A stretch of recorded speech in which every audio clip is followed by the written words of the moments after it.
Well, this is an unusual request. I would like you to stand for the sermon.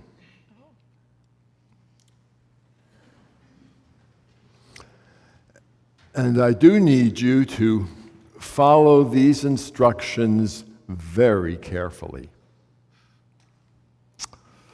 I would like you to put your right arm in. And I would like you to put your right arm out. And put your right arm in. And do what? Shake it all about. And keep going. You do the hokey pokey and you turn yourself around. That's what it's all about. Keep going. You put your left arm in, you put your left arm out, you put your left arm in, and you shake it all about.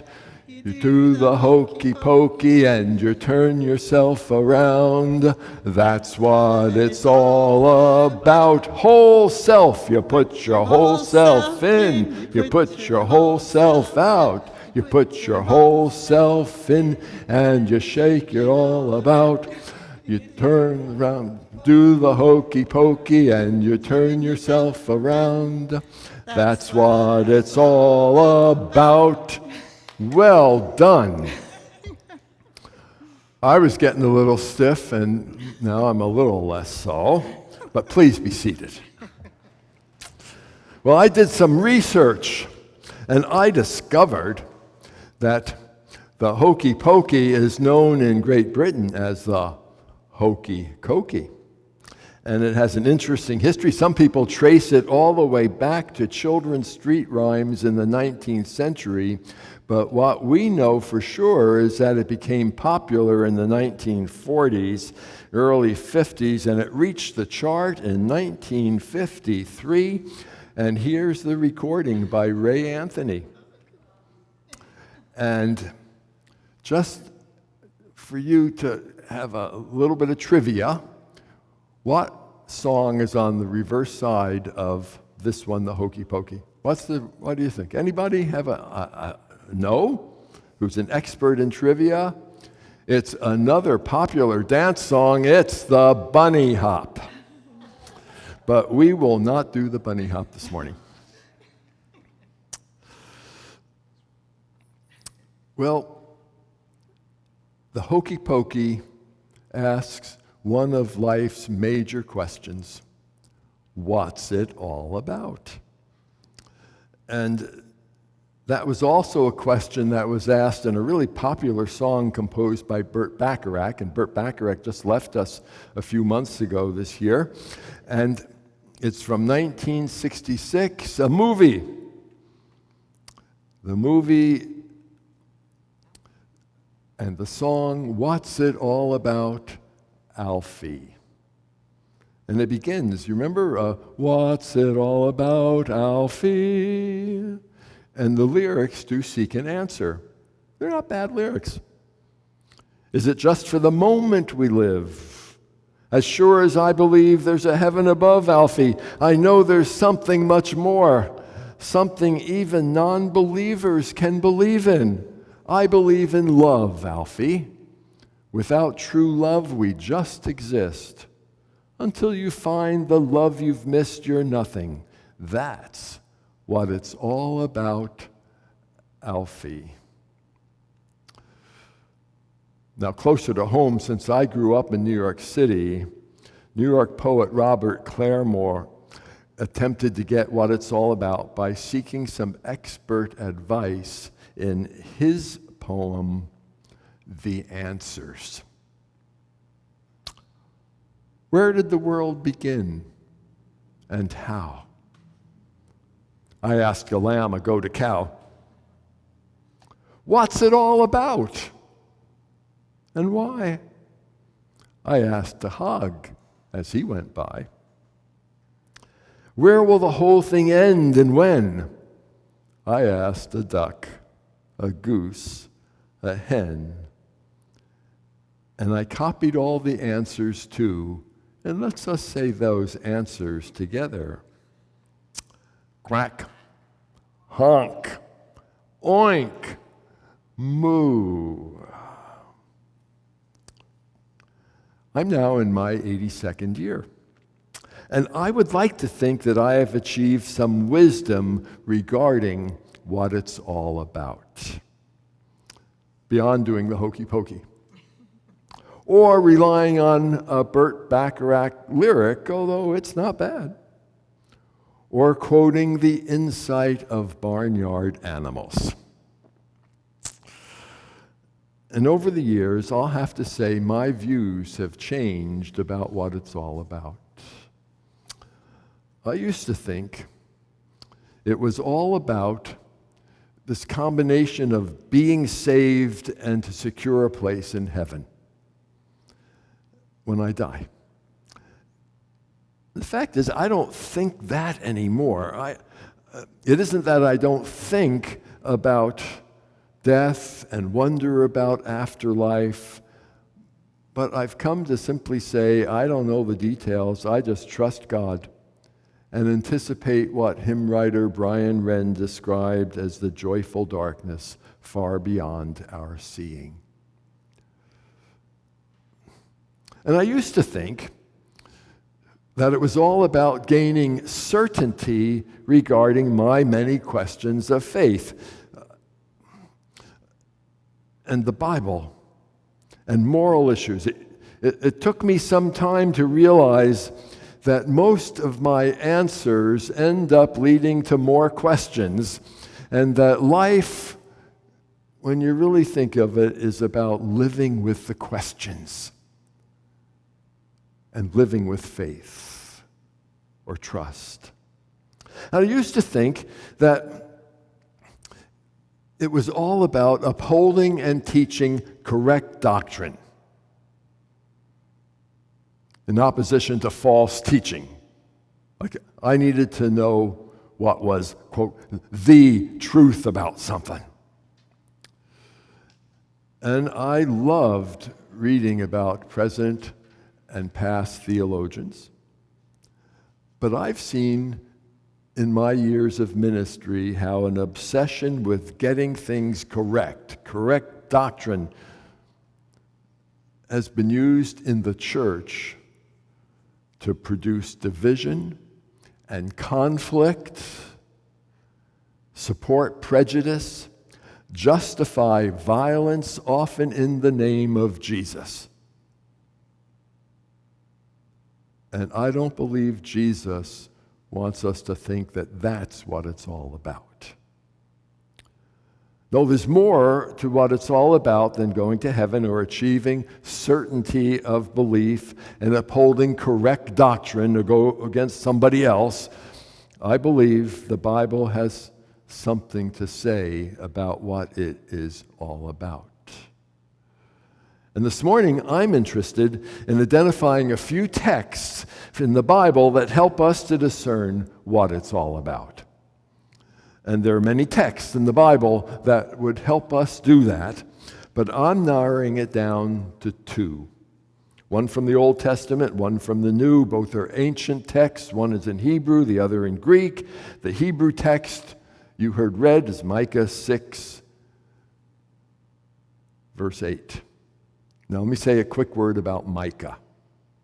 In some ways, we can relate to him. Micah lived in Israel 700 years before Jesus, but Israel was at that time a really small nation, vulnerable nation, sandwiched between two empires, Assyria and Egypt, and with national survival at stake.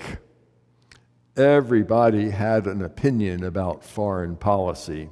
There were those who said, should we take sides, hoping we're on the side with the winner? Or should we try to remain neutral and let these superpowers fight it out? And then in Israel, there were religious divisions. The priests in the temple in Jerusalem said it was all about them doing the correct rituals in the temple through offerings and sacrifices of animals. The prophets, on the other hand, in Israel called for a spiritual and ethical renewal, and prophets and priests generally had no use for each other. There were these religious divisions that were in the country, and they were very real. And in addition to political disputes and religious divisions, there was economic disparity that was appalling. Divisions between the few who were wealthy and the many who were poor. And Micah's message is directed to everybody. Micah is saying to the leaders, the people, the priests, the rulers, in a nutshell, his message was, you need to focus on what it's all about. He didn't write that, but that's how I hear it. And he asks the question, what does God want? That's a pretty good question. What does God want?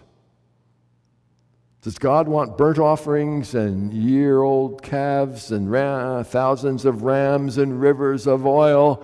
Does God want the sacrifice of a firstborn child for the forgiveness of sins? Micah asking a question. And then we read his best text. God has told you what is good. What does the Lord require of you but to do justice, love kindness, and walk humbly with God? That's what it's all about. Micah uses two words that are foundational words in the Old Testament. They appear throughout the Old Testament. One is mishpat, and the other is chesed. Well, mishpat in English is translated quite accurately justice. It can also mean fairness. It can mean honesty. It can mean respect. It's a word that describes action. Doing, not just affirming an idea, well, of course I'm for justice. No, Micah's word is do justice, be engaged in doing justice. And chesed, no single English word translates chesed exactly accurately, but kindness, yeah, that's good translation. Loving compassion, good translation. Gracious gentleness, show compassion. I'm opting for show compassion in my kind of translation of Micah. And then the third word. We've got mishpat, do justice. We've got chesed, show compassion. And then this third word is a bit of a surprise. It's sana. Well, I know it doesn't mean anything to you, and the fact is, biblical scholars have trouble with it too. It uses a word that only appears in the Bible twice. And in many English versions, it's translated walk humbly. It's okay. Its meaning in Hebrew is a little obscure. It has something to do with being thoughtful and circumspect. Sort of being aware of one's situation or surroundings or context. And when I was in seminary, some of my Hebrew papers were being graded by a graduate student who was named Jim Limburg. Now, Jim had a few years to go towards his PhD when we lived on the same floor in the dormitory my first year in seminary. I got to know him some. And he went on to become a distinguished Old Testament professor at Lutheran Seminary. And he did a commentary which some consider among the best on the book of Micah. And he translated sana, to walk wisely with God. To walk wisely with God. And I like that. I like that idea. And so the translation I'm presenting to you as some of the best words in the Bible are, "So what does the Lord require of you but to do justice, show compassion, and walk wisely with God?" That's what it's all about. And as in the New Testament, we go to the Greek scriptures. And as in the Old, there are many best verses, but I've chosen one. It just has always resonated with me. And it just seems to me it is so insightful and so important. "Beloved, let us love one another because love is from God. Everyone who loves is born of God and knows God. Whoever does not love God does not know God, for God is love." Word about 1 John. Now, most scholars believe 1 John was a sermon preached by an unknown church leader around the end of the first century. The name John doesn't appear in it at all. It does not follow the expected format of a letter, like when Paul opens his letter, he says, "Paul writing to brothers and sisters in Philippi," or something like that. But nothing like that is in 1 John. You read the whole book of 1 John, and you're in a letter or whatever, 1 John, and you're not going to find the name John. It doesn't look like a letter.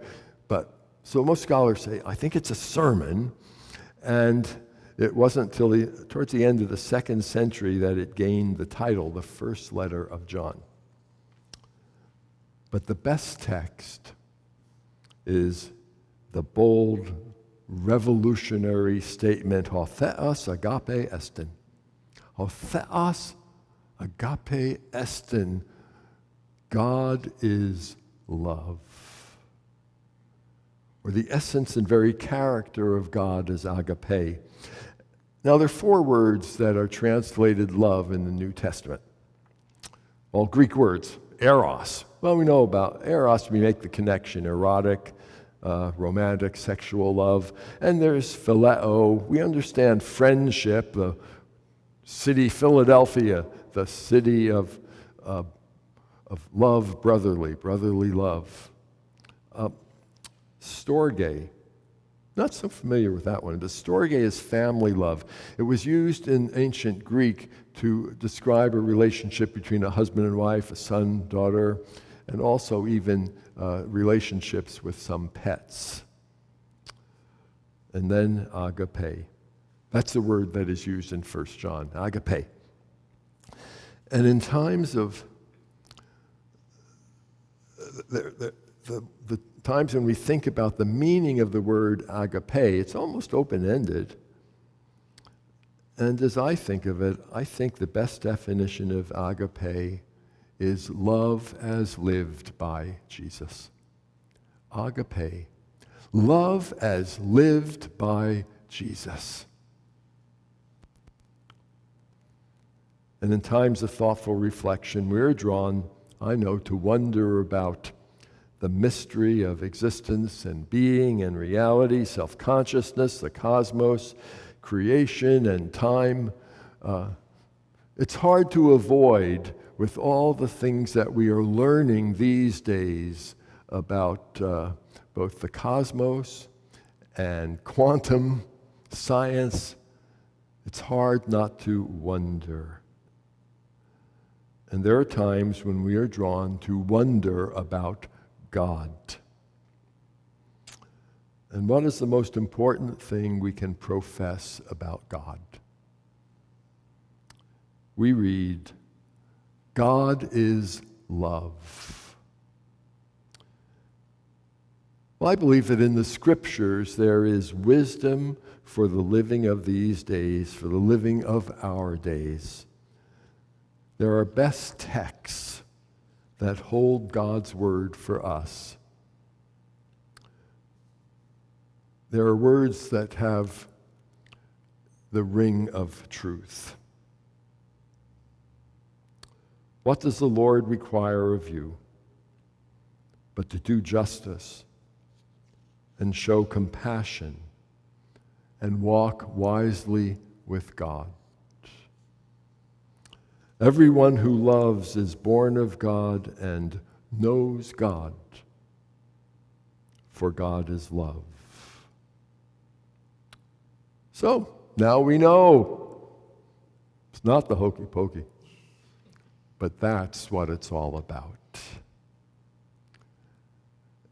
And please join me in prayer.